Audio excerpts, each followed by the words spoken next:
Married at First Sight Australia. Series 8. In this episode, I talk about Sam and Cameron. These two started off on a good note.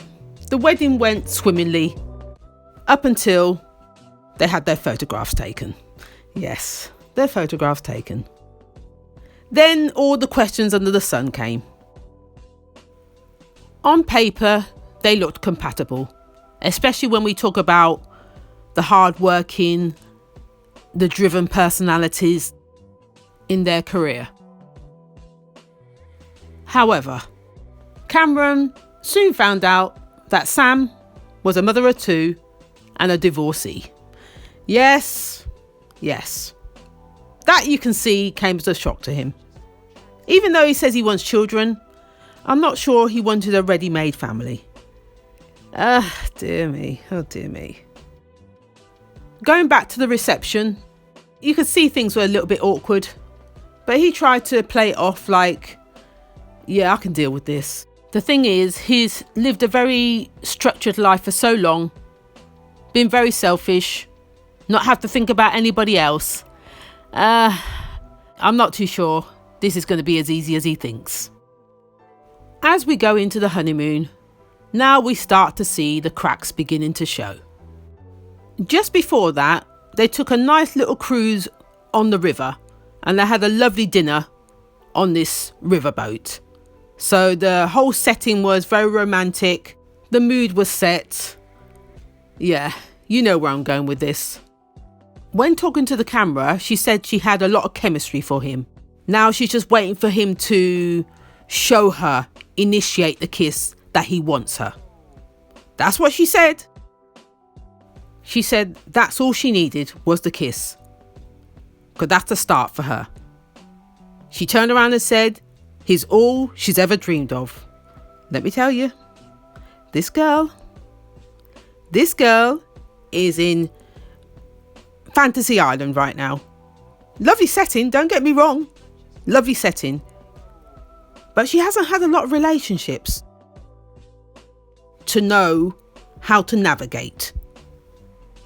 So the next morning by the pool, she turned around and said they had a lovely night. He initiated everything. It started off with a kiss, then one thing led to another. So we know where that went. That same evening, they had a romantic dinner. It all started off on a good note, but then it went downhill. It was that honesty box time again. Yes, the honesty box. That's where it all went downhill. Here we go again. There were a few questions that were asked within the honesty box, but in particular 2 questions that I'm going to concentrate on. The first question was read out by Sam. And the question was, am I your usual type? And if not, why? Yep. You know that question always gets people every time into some sort of trouble. His answer was no. You're not my usual type. Oh God, here we go. You know she didn't receive that well. She did not receive that well.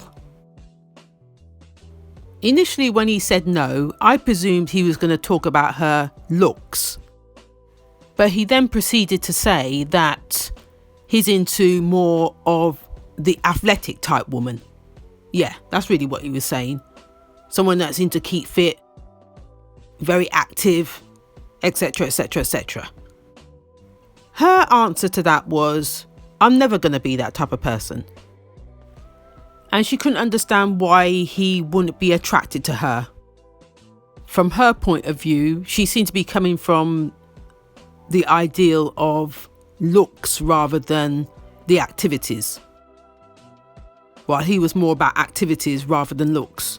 Yeah, that's what I seem to have conjured up from this conversation here. And she seemed to have taken offence by that. I don't see what was offensive about it, really. Her face said it all. She wasn't happy with his answer. And to be honest, I saw nothing wrong with his answer. Then in response to what she has said about looks, he turned around and said, yeah, I can find people attractive, but they're not necessarily my type. And again, I could understand where he was coming from.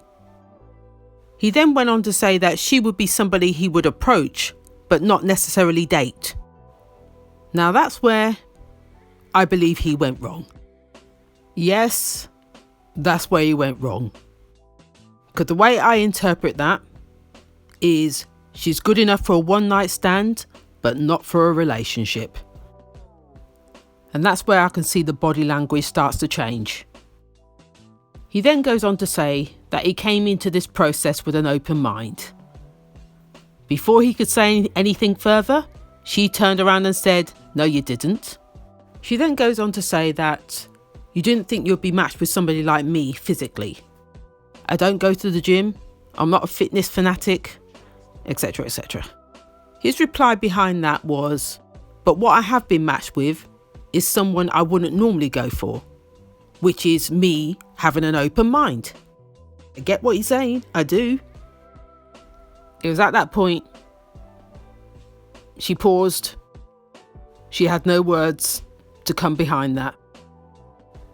But she was not happy. Her face said it all. Here comes the second question. This time it was Cameron that asked the question to Sam. Do you feel an emotional connection to me? Yes. Do you feel an emotional connection to me? Her answer was, given that we have moved to that stage, as in they slept with each other the night before, her answer was yes.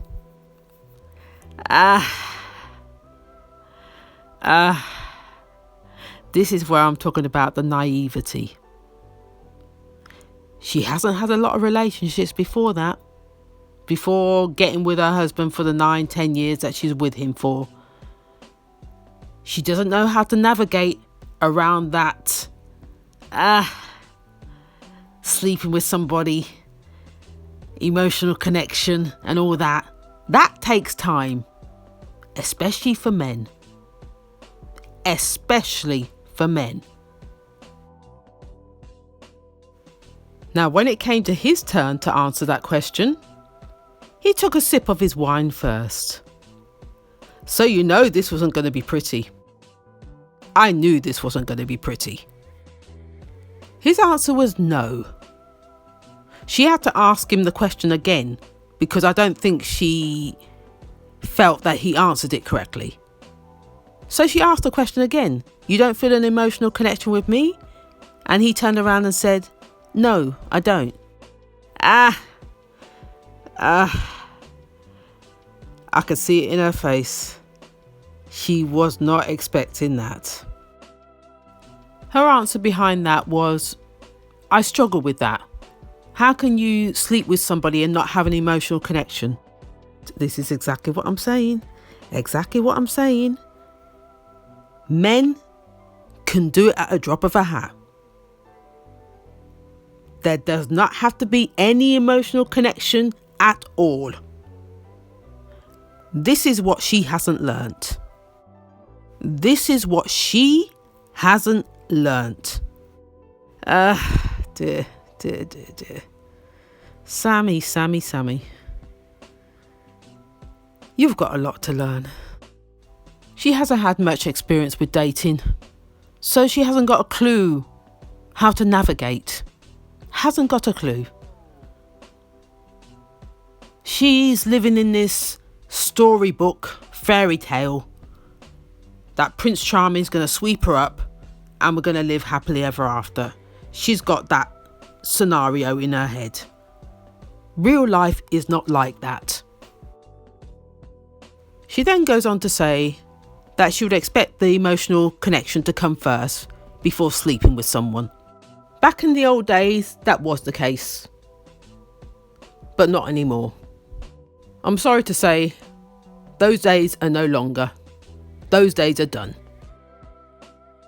He then goes on to say that he could do the deed, sleep with somebody and not have an emotional connection. That takes time, as he says. It can take months for that to develop. Which is so true. Which is so true. That is real life. Not the fairy tale fantasy you're living in. The conversation then continued back and forth about a connection. She was saying I would expect to have some sort of connection before jumping into bed with somebody. And he said, yeah, there is a connection, but just not a deep one. And it was back and forth. She wasn't quite getting it. He's not in love. That's really what he's saying. He's not in love. You may be falling at this minute. He's nowhere near there. Reality check. That's what we're having here. A reality check. When speaking to the camera afterwards, you could tell that she was upset with the conversation that she just had. She couldn't get her head round how somebody can sleep with somebody and not have a connection. She's still trying to get her head round that bit.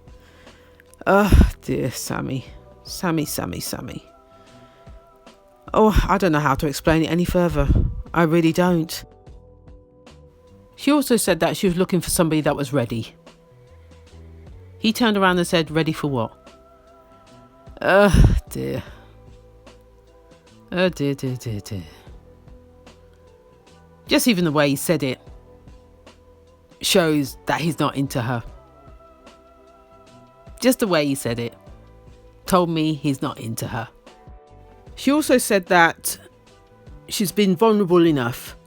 She's not ready to be even more vulnerable with somebody that isn't emotionally connected. She'd rather just go home to her children. That's what she said. I get it. I do. We all want the fairy tale. We do. But that's very hard to find, especially in this day and age. Very hard to find. So their evening, as you guessed it, ended on a sour note. Not too sure they slept in the same bed, let alone slept in the same room. Oh dear, what a night. It was the next day that you saw Sam wake up early to go to the beach. She needed to clear her head. She said she woke up this morning feeling a bit like a one-night stand. I sort of get where she's coming from, I do. We're in a different era, a different time. When I think back at my teenage and early 20s, we're going back 25, 30 years when I say this. Things were different. Things were very different back then. But in this day and age, you have all this, what's the name? Situationships. People that are not in relationships, friends with benefits. It's a mess. An absolute mess. When Sam was speaking, in short, she just repeated the events of last night. She also said that behind closed doors, things are very different. Now she's starting to see through the BS. That's exactly what she said. Now she's starting to see through the BS. Sammy, this is your wake-up call time. 1980s, 1990s relationships are no longer. We're now in 2021. Things are very different. Very different. After having time to collect her thoughts on the beach, Sam has now summoned Cameron to the local pub. So it looks like they're going to have the same discussion all over again. We're going to have to see where we go with this one now. When meeting up, these two started off a little frosty. More from Sam's side, I'd probably say, than Cameron's. Yeah, she didn't really make eye contact with him. So we could see where this was already going. I felt that with this conversation, they were hashing over last night, as I said, and virtually going round in circles. In short, She was still talking about the intimacy side of things, how you could be intimate with somebody but not have emotions. She couldn't put the two together. She couldn't work that one out. But we're in a modern time. It used to work 20, 30 years ago. Not anymore. Men can detach themselves very easily.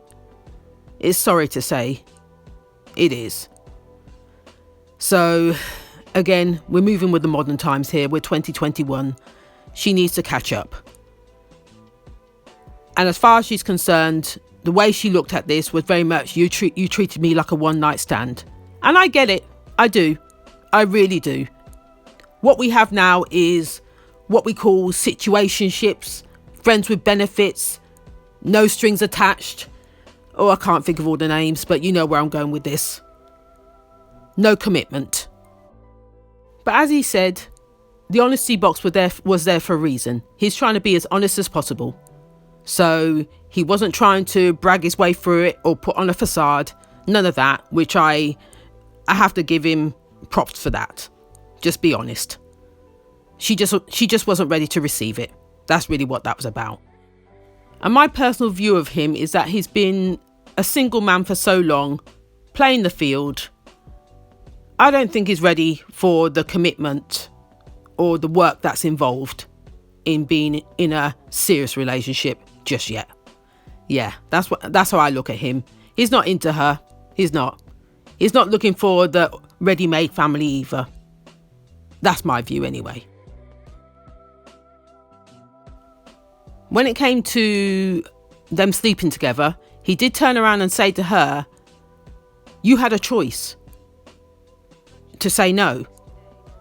You come off with this strong, independent woman image, but you had a chance to say no. And I got it. I did get it. I did. But as I said with her, she has a very old-fashioned mindset where the man takes a lead and she follows. That's how she looks at relationships. She took his word for it that he was into her. There was an emotional connection. Then the intimacy followed. That's the way she read that. And it's sad to say that isn't how it is in this modern day. It really is. Back in the day, things were so different. You'd go on a date maybe 2-3 times with one guy. Before you know it, that's your boyfriend. And you're in a relationship for however long that was. In this day and age, because of the internet, the choice is too wide. There's too much choice. No one wants to settle. There's no commitment. And it's a vicious circle. I have no more words to say on that subject. Anyway, just to round this off, as far as she's concerned, he lacks morals. Because the way she said it was, if my 2 boys were to treat a woman that way, I'd be very disappointed in them. I understand her mindset. I do. It's a scary world we're living in now, that morals have just gone out the window. It's damn well scary. It was shortly after that last sentence of morals that Cameron said, you know what, I'm done here. So he picked himself up and marched off towards his car or vehicle, never to be seen of again.